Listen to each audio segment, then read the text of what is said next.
అందరికీ నమస్కారం. నా పేరు వరద నాగేశ్వరరావు. మా అబ్బాయి చైతన్య కాలేజీలో చదువుతున్నారు. మా అబ్బాయి చదువుతున్న కాలేజీ కాడికి బయట వ్యక్తులు వచ్చి టైల్స్తో కొట్టడం జరిగింది. దానివల్ల మా అబ్బాయికి చెయ్యి గాయం జరిగి 19 కుట్లు పడ్డాయి. ఇలాంటి దాడులు మళ్ళీ మళ్ళీ పునరావృతం కాకుండా అధికారులు అలాగే కాలేజీ యాజమాన్యం తగిన చర్యలు తీసుకోవాలి అని కోరుచున్నాము. అందరికీ నమస్తే. నా పేరు రాయ వెంకట్, అఖిల భారతీయ విద్యార్థి పరిషత్ పశ్చిమ గోదావరి జిల్లా కన్వీనర్.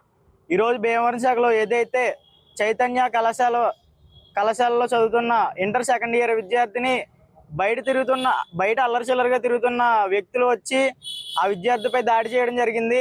ఆ విద్యార్థికి 18 కుట్లు పడడం జరిగింది. కొద్దిలో ప్రాణాపాయం తప్పేలా ఈ రోజున ఘటన జరగడం జరిగింది.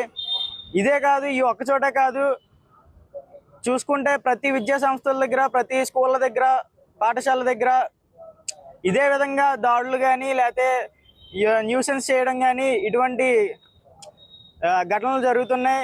ఈ ఘటనల పైన పోలీస్ సిబ్బంది, దీనికి సంబంధించిన అధికారులు ఎవరైతే ఉన్నారో వాళ్ళు తీవ్ర చర్యలు తీసుకోవాలని ఈ రోజున అఖిల భారతీయ విద్యార్థి పరిషత్ వారిని కోరడం జరుగుతుంది. ఇదే విధంగా అనేక మహిళలు చదువుతున్న కళాశాలలు, పాఠశాలల దగ్గర కూడా ఇదే విధమైన ఘటనలు చాలా జరుగుతున్నాయి. గతంలో కూడా చాలా జరిగాయి. వీటిపైన తక్షణమే చర్యలు తీసుకోవాల్సిందిగా పోలీస్ సిబ్బందిని, దానికి సంబంధించిన అధికారులు ఎవరైతే ఉన్నాయో వారు దీనిపైన చర్యలు తీసుకోవాల్సిందిగా ఈరోజు అఖిల భారతీయ విద్యార్థి పరిషత్ డిమాండ్ చేయడం జరుగుతుంది. నా పేరు డిన్ను చందు, అఖిల భారతీయ విద్యార్థి పరిషత్ భీమవరం పక్కన. ఏదైతే మన భీమవరం పట్టణంలో చిన్నమేరం గ్రామంలో శ్రీ చైతన్య జూనియర్ కాలేజ్ వద్ద ఏదైతే కళాశాల వదిలిన సమయంలో బయట వ్యక్తులు ఎవరైతే ఉన్నారో వాళ్ళు అక్కడికి చేరుకుని అక్కడ ఉన్న విద్యార్థులపై ఈరోజు దాడి చేయడం జరిగింది. ఆ విద్యార్థికి దాదాపు 18 కుట్లు పడి హాస్పిటల్ అవస్థలు పడుతున్నారు. ఇది ఒకటే మొదటిసారి కాదు, గతంలో కూడా ఇటువంటి ఒక సంఘటన గతంలో కూడా జరగడం జరిగింది.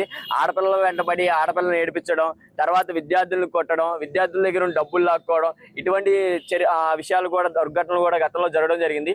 దీనికి పోలీస్ డిపార్ట్మెంట్ వాళ్ళు వెంటనే స్పందించి ఈ యొక్క చర్యలు పాటుపడిన వ్యక్తులపై కఠినమైన చర్యలు తీసుకుని రానున్న రోజులు ఈ యొక్క చర్యలు ఇటువంటి ఒక దారుణాలు జరగకుండా పోలీస్ డిపార్ట్మెంట్ వాళ్ళు చర్యలు చేపట్టాలని విద్యార్థి పరిషత్ కోరడం జరుగుతుంది.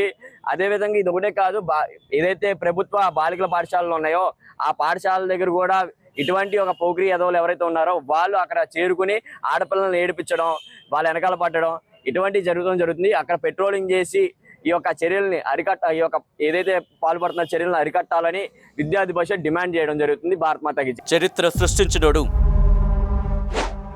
ఇప్పుడు ఆ చరిత్రని తిరగరాయబోతున్నాడు. అబద్ధాల గోడల్ని బద్దలు కొట్టి నిజాలను రాగా మీ ముందుంచబోతున్నాడు. నిజమైన వార్తల కోసం వెంటనే డౌన్లోడ్ చేసుకోండి రా యాప్ని.